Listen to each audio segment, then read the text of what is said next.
سڵاو بینەرانی خۆشەویست ئەم کاتە هەموو کاتێکی ژیانتان پڕبێت لە شادی و کامیرانی لە خزمەتتانزین بۆ پێشکەشکردنی بەنامێکی تایبەت سەبارەت بە هەندێک بابەتی تایبەت بە بارودۆخی ژیانی کرێکارانی بیناسازی لە مەریوان و ئوستانی کوردستان بەگشتی و سەبارەت بە سمیناری ئەم دوایە کرێکارانی بیناسازی لە مەریوان با میوەنداری زۆر بەڕێز فەرامەرز قوربانی هەڵسوڕاوی ئەمبارە. کاک فەرامەرزمان لەگەڵا. کاک فەرامەرز سڵاو لێبێت و زۆر سپاس کە بەشدارن لەم بەرنامەیە.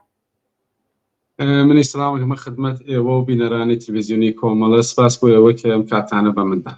زۆر سپاس. ئەم لە خدمەتتان. بەڵێ کاک فەرامەرز پرسیارەکان بەوە دەست پێ یەکەم کە دەکرێت بفەرمونون بارودۆخی ژیانی کرێکارانی بیناسازی لە ئوستانی کوردستان چۆنە؟ خب بە نظر من بارودۆخی ژیان بۆ هەموو خەڵکێ لە کوردستانە زۆر سەختە با تۆجە بە ئەو وازیەتی تەوەڕوم و گرانی و وازیەتی خراپێکێ لەسەر ئابووری و اقتصادی کە جمهوری ئیسلامی بە هەر حاڵ بەڕێوی و ئەوات مضاعف لە ئەوە زۆرتر لە ئەوە بەخشی کارگەری لە ساختمانی کە معمولا لە فەسڵی زستانە لە ئەم فەسڵا یا لە تەحتێڵاتە کارێکیان نییە بێکارەوەن لە هیچ کونێکە دەرامەدێکیان نییە بەبێ ئەو چەند وەختە کە پێشتر کاریان کردووە بەرنامە ڕێزیەکی کامڵەت متمێنی بۆ بکەن کە بتانە لە ئەم دەورانە کە پریودێکە کە پریودی هەوای ساردە یا تەحتێڵاتی نەورۆزیە تان ژیانی خۆیان بەرەوڕێ بوون بە هەر ئەو دەلیلە وەزیەتی کرێکارانی ساختمانی لە ئوستانی کوردستانە لە سایر بەخشێلی تر فرە سەخترە و زندگیەکی زۆر ناخۆشیان هەست. با تۆجە بە ئەوەی کە ئەگەر ئێمە مقایسەیەکەین لە تەکە سایر کرێکارەکانە لە شوێنەی لێتر مەراکزە کارگەریە کە کارەکان ئەمان نە تەحتێڵاتێکیان هەست نە ئەیدیەکیان هەست نە پاداشێکیان هەست نە حەق سەنەواتێکیان هەست نە حەق بوون خاربار و مەسکەن و ئەمانیانە هەست نە حەق ئەوڵادێکیان هەست بەڵام فقط ئەو دەستمزدی ڕۆژانە کە چەند ڕۆژ لە ناو مانگە کاریان کردووە ئەبێ لەسەر ئەوە بەرنامە ڕێزیەکەن کە ئەو ژیان خۆیان بەرەوڕێ بوون. معمولاً کرێکاریە لە ساختمانیش هەمویان یا خانوویان لە خۆیان نییە یا بیمەی تامین اجتماعی باشێکیان نییە و فرێ لە ئەم مواردە جەمەوێتەوە کە زندگیەکی زۆر ناخۆشیان ئەست کە باعثەوە بێت کە حتا برێ لە ئەو کرێکاریە لە بڕۆن بۆ کوردستانی عێراق و لەوێ کار بکەن بەخاترەوە کاریش بە ئەو ئەندازە وجودی نییە کە بتانی هەموو کرێکارەکان ساختمانی پوشش بات و کار بکەن. بەڵێ زۆر سپاس. کاک فەرامەرز کرێکارانی بیناسازی خاوەنی ڕێکخراوی تایبەت بە خۆیان هەنیانە ئەگەر هەن ئەرکی ئەو ڕێکخراوانە چییە و تا چەند جێگای متمانەی کرێکارانی بیناسازی چیان بۆ کردوون؟ بەنظر من لە طی چەند وەختی گوزەشتا کرێکاریە لە ساختمانی زۆر باش هاتوونە سەر پێشەوە بە دلیل ئەوەی کە زندگیکی سەختیان بووە هەروە کە بەیانم کە لە پرسیاری بەڵامداوە بۆ پرسیاری ئەوڵ کە چەند موقعیەتی اقتصادیەکان هەست تانیان خۆیان فکر لە ئەوە بکەن و کە ئێمە ئەبێت چه کارێک ئەنجام بدەین کە ئەم وەزیەتی ناخۆشە تەغییر بێن. دەستیان داوە بە دروستکردنە ئەنجومەنیە لە ساختمانیە کە ئەلان ئێمە خۆشبەختانە شاهدین لە سەراسەری ئوستانی کوردستانە ئەم ئەنجومەنیانە لە بانە تا کامێران گردیوە لە مەریوان تا قوڕوە و بیجار و سنە و دیواندەرە هەمویان ئەنجومەنیان خستووە سەر ڕێگە. لەم ئەنجومەنە حدەئەقل کاریەکی ئێمە تا ئێستا دیومانە ئەوانە کە عوزوی ئەنجومەنن حدەئەقل فعلا لە 80% با تۆجە بەوە کە بالاخره دەوڵەت مشکڵاتی عدیدەیەکانی بە وجود هاوردووە بیمە نادا بە هەمویان سەهمیە بەندیەکە یەکجار سەهمیان قەتەکە یەکجار ئەی خاتە دواوە و حدود 80%یان تانیانە بیمەی تامین اجتماعی بگرن ئەویش بە ئەو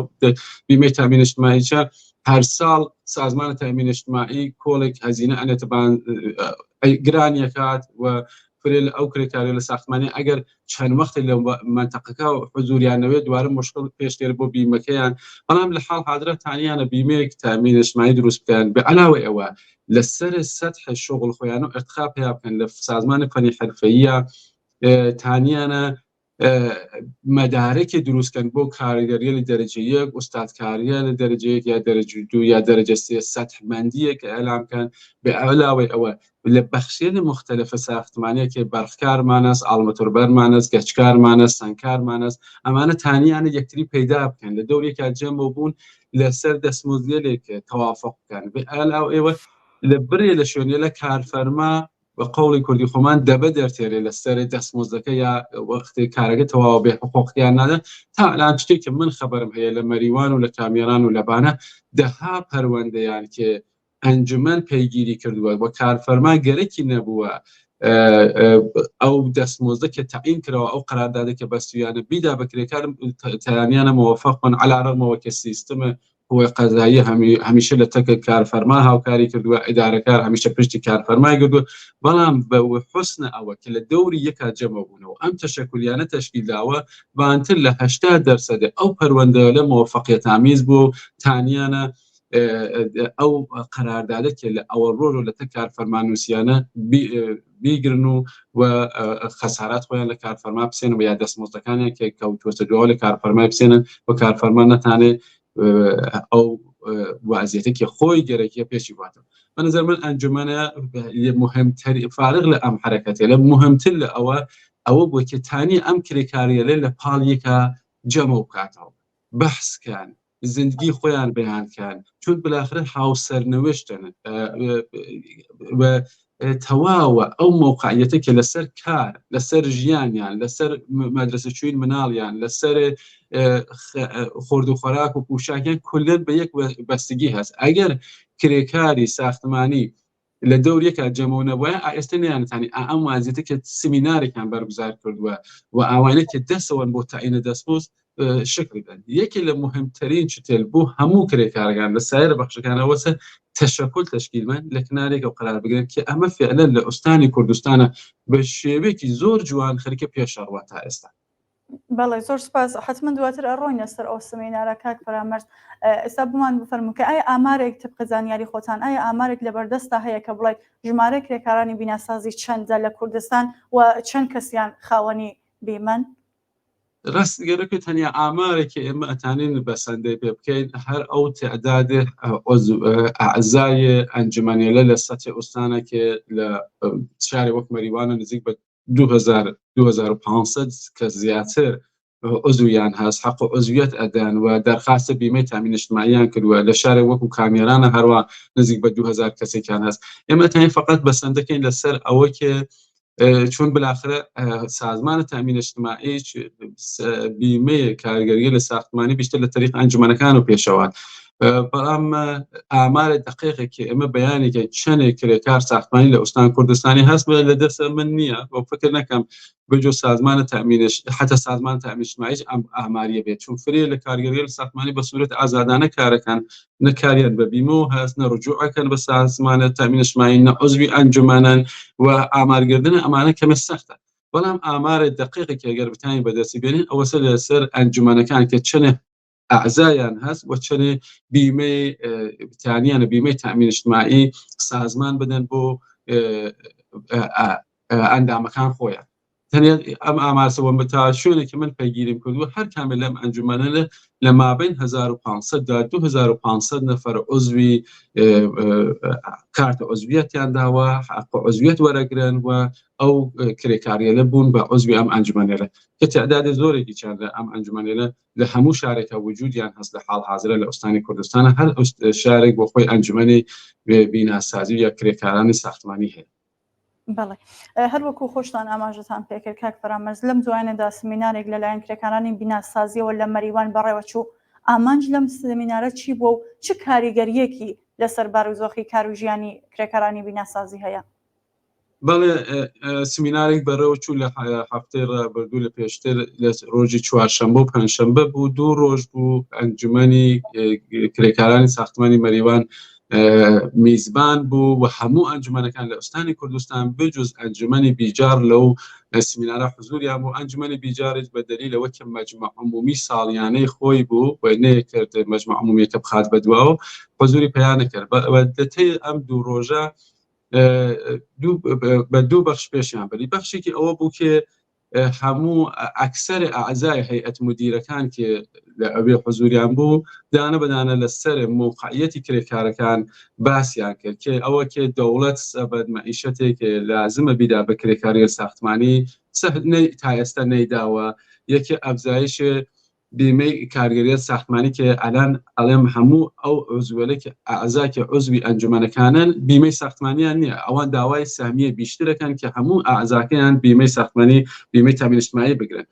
یەکێتریش یەکسانسازی قیمەتەکان بە سوورەتی یەک شکل لە سەراسەر ئوستانە پێشبووان کە ئەگەر کەسێک سنگکارە یا کەسێک بەرقکارە بە یەک قیمەت کارکە و بتانن دەنگێکی واحدیان لەسەر دەستمزدەکانیان بێت. لەوەلاش دوایەوە باسی شرایط سەختی وەزعیەتی کرێکارەکان لەسەر زندگیان و بارودۆخی ئەو وەزعیەتە کرد علاوەیەوە لە وەختی کرێکارە ساختمانی بیمەی تامین اجتماعی بۆ وەختێکە نەخۆشە ڕجوع ئەکاتە مەراکزێکی خەدەماتە اجتماعیە دەن کە لە ئەوێ مشکلاتێک کەمبوودێ دکتۆر و خەدەماتە بێهداشتی زۆر کەمە لەسەر ئەوەی چه باسییان کردوە کە ئەبێ سازمان تامین اجتماعی باتەوە بێەوە کەمە حق تامین بیمە ئەدەین ئەبێ لە ئەو مەراکزە خەدەماتە تامین پزیشکیە بە ئەندازەی کافی ئەمکاناتی وجودی بێت کە ئەوان ئەو هەزینە ناکەن متاسفانە عەلا ڕەغمەوە کە حق بیمەیش وەرەگرن. بیمەی بەحس ئەوەیانە کردوە ئەگەر کرێکارێک ساختمانی چەند ساڵ کارەکە مدەتێک بێکارە بێ ئەبێ لە شوێنێک ژیانی خۆی تامینکە بۆچی بیمەی بێکاری پێشامڵ نابێ ئەگەر تامین اجتماعی هەیە و بیمەستە سازمان اجتماعیە خۆ ئەبێت وەکو سایر بەخشێ لە کرێکاریە لە وەکو ئیران خۆدرۆ یا پاڵایشکان و پتروشیمیەکان ئەویش بتانین لە بیمە بێکاری ئیستفادە دەکات کە ئەمە تا ئەلان شکلی نەکردووە کە بەحسەوەیان نەکردووە. بعدی دوای ئەوەی پێش ئەوە چووکە فیلمێکیان دروست کردووە بە ناو مستەنەدی سیا یا فەسڵی ڕەش من ئەمە حتمما پیشنهاد دەکەم هەموو کرێکاریە لە ساختمانی هەموو خەڵکیتر لە کوردستانە تەماشاکەن بە شێوەیەکی زۆر جوان وەزعیەتی خراپی بارودۆخی کرێکاری لە ساختمان بەیانەکە کە کاریگەرێکە وەختی لە ارتفاعێک و کەوتوەسە خوارەوە ئێستا دەوڵەت هیچ مەسئولیەتی لە قەباڵیان ناگرێت. خب چۆن ژیانی بۆ دەسەر وەختی پایەکی شکاوە وەختی دەستێکی شکاوە ئەلان دوو منداڵی هەیە کرێت چییە وەزعیەتی ژیانەکە چۆن پێشوە لە ئەم مستەنەدا ئەم وەزعیەتی خراپ ژیانی کرێکاری لە ساختمانیانە بە تەسویر کێشاوە کە دوای ئاخری ڕۆژی ئەوڵی ئەم سمینارە ئەمە مستەنەد ڕەشیانە بەیان کرد. دوایەوە لەسەر ڕۆژی شەوی لەشتەر شەویە ئەنجومەنەکان مەسەڵەن ئەنجومەنی کامێران لە تەک ئەنجومەنی قڕوە دانیشتووە ئەنجومەنی قڕوە لە تەک دیواندەرە هەروە ئەم ئەنجومەنە لە واحدێ لە مختلفەکە تەقسیم بەندیان کردووە لەسەری تعیینە دەستمزدەکان بەحسیان کردووە کە سنگکار چەندە دەستمزد تعیین بکەین بەرقکار چەندە دەستمزدی بێت بۆ ساڵی داهاتوو کە تانن بەحسە پێشوە و ئەوە کە ئەم دەستمزدە ئەبێ بەبێت بە مسەوەبە سۆزی وەختە ئێمە قەراردادێکمان دەدەتە کارفەرما ئێمە شاهدی بووینە لە دادگا شکایەتی کردووە وتی ئەم دەستمزدە کە ئەنجومەنەکان تعیینیان کردن دەستمزدی مندەراوەریە لە خۆیان تعیینیان کردووە لە هیچ کوێنێ قانونە وجودی نییە و تانیوە حدێک قسەکەی خۆی بەرەوڕێ بوات و خۆی قەزایی قاناکە هەروە کە وتم قوە قەزایی معمولاً ئەکسەرەن و هەمیشە لە پشتی کارفەرما بوو بەڵام ئەمان گەرەکیانە مستەوەبەیکەن کە ئەگەر بە سۆزی ئەم اتفاقە بکەفەی کارفەرما نەتانێت بە ئەم شێوە بەرخۆردکە دوایەوە کلاسیری ئامۆزشی بۆ کرێکارەکان لە محلی ئەنجومەنەکانیانە بەرگوزارکەن کە چۆن لە محیطی کار خۆیانە بهداشت و ئیمانی ڕعایەتیان چۆن لە قەراردادەکانیان لە تەک وەختی قەراردادێکە وەسن لە تەک ئەنجومەنە هەماهنگ بن کە ئەگەر مشکلێک پێشاد ئەنجومەن بتانێت لەبارەی ئەو مشکلاتە و دەخالت کرد و هەروە ئەوە تەسویر بێت کە ئەم دەستمزدێلە کە ئێمە خۆمان تەعیینیەکان بە نظر من حرەکەتێکی تاریخیە چون ئەگەر مقایسەیەکە لە تەک کۆمیتەی دەستمزددا کە هەر ساڵ نمایندەی کرێکار نمایندەی کارفەرما و نمایندەی دەوڵەت دائەنیشن لە تارانە معمولا نمایندەی کرێکاریش منتەخەبی نمایندەی دەوڵەتە ئەبێ بە 9 کەس ئەم 9 کەسە 3 کەسی دەوڵەتە 3 کەسی کارفەرما 3 کەسی کارگەرەکی ئێمە لە 3 ساڵ گذشتە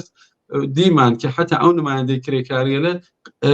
لە جەلسیان تەرکرد چون گوێیان بە قسەیان نەدا نمایندەی دەوڵەت و نمایندەی کارفەرما وتیان ئێمە خۆمان ئەکسەریەتین دەستمزدەکەیان تعیین کرد و جواب کرێکارەکان جانەدا بەڵام لێرە بە حضوری کارفەرما حضوری نییە نمایندەی دەوڵەتیش حضوری نییە کرێکار ئەڵێ من ژیانم ئاوای لەسە و ئەبێ بە ئەم دەستمزدە من وەربگرم ئەم حەقدەسە من وەربگرم خۆیان تعیینەکەن و فشاری چەند هاوردووە بۆ ئوستانداری کە ئەبێ ئەم دەستمزدە مسەوە بێت ئەمە حرەکەتێکی تاریخیەکی کرێکارەکان لەسەر ژیانی خۆیان بە سوورەتی مستەقیم لە شوێنێکا جەمەونەوە بە هاودڵی و بە هاوفکری دەستمۆزێک بۆ ژیانی خۆیان تاعینەکەن بۆ وەزیەتی بارودۆ خۆیان تاعینەکەن. ئەم کاریانە کردووە کە حرەکەتی کامڵەن پێشەوانە است و کارفەرمای چەڵێن هەر فکرێکی هەیە بۆ خۆی بیکات. دەوڵەتیش وەزیفەیە لە قەباڵە ئەم حرەکەتێمە قانون واز بکات. دەنێت من فکرەکەم حرەکەتێکیان ئەنجام داوە کە خارج لە ئەو کومەیتەی دەستمۆزە لە تارانە سوورەتەگرێت خودی کارگەرەیە کە هەمیشە نمایندەی کارگەریە تعیین کراون لەسەر دەوڵەت تعیینی کرد، بەڵام ئەمان خۆیان شخصەن وارد ئەم کارزارە بوونە بۆچیان دەستمۆز تعیینەکە کە ئەم دەستمۆزدە ئێستا قرارە مسەوە بیکەن لە ئۆستانە. و نکتەی مهمتر ئەوە بووە کە هەمیشە وەختی دەستمۆز تعیین بووە لە ئەسفەندمانە ڕۆخی داوە لە تارانە کە لە ساڵی گوزەشتە دەستمۆز تعیین بووە کە ئەسفەندمانە ئەگەر ئیمساڵ حسابیکەن 1402 بۆ 1403 تعیین بووە. لە 1403 تەوەڕم چەندین بەرابەر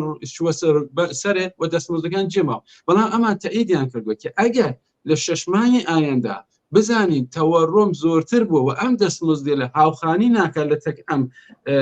وەعزیەتە ئێمە سمیناری تردا ئەنی و دەستمۆزێکی تر تەعیینەکەین.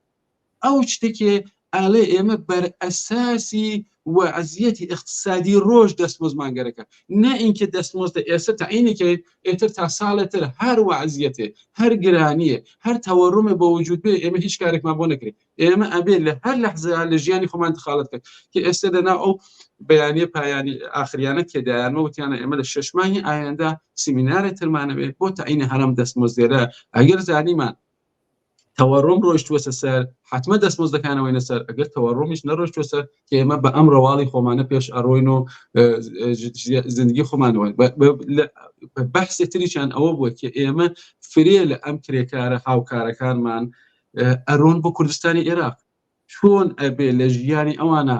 دخالەتکەین و تەسمیم بگرین کە ئەوانی لە کوردستانی عێراق ئەو حەق و حقوقیانە بێت علاوەیەوە لە سەر مەرجە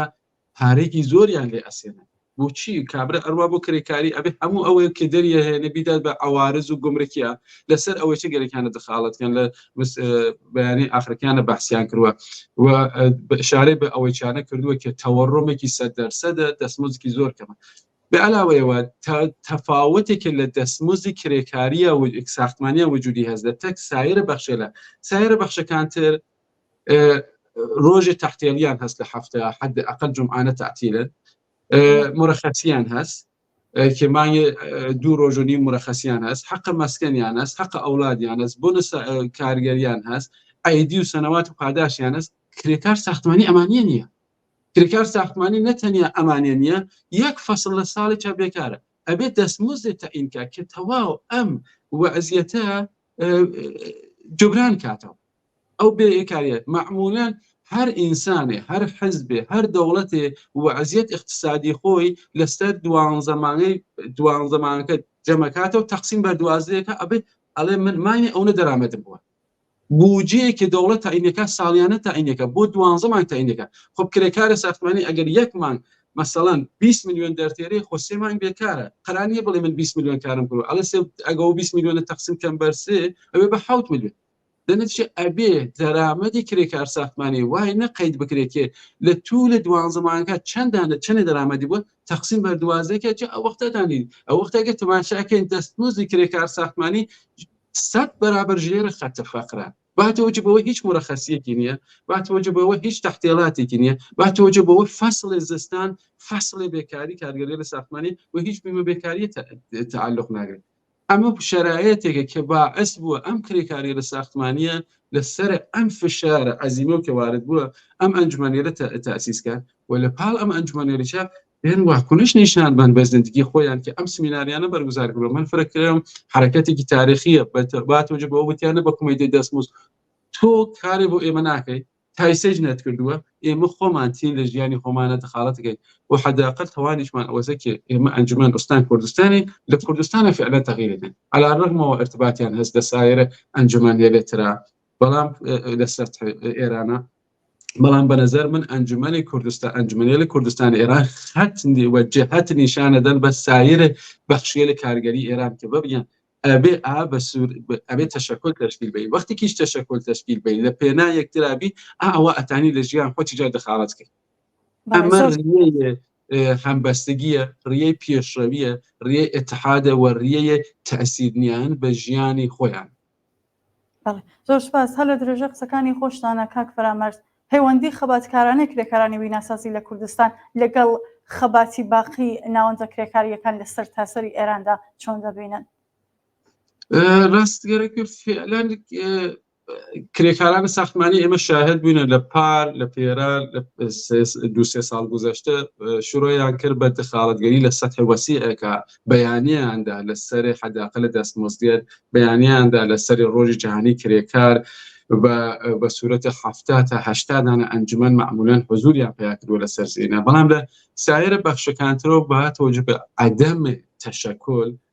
معمولاً ئێمە فقط دو سێتانە تەشەکلمان بووە یەک تەشەکلی کرێکاری کە خودی کرێکارەکان عضوی بوون تەشەکلی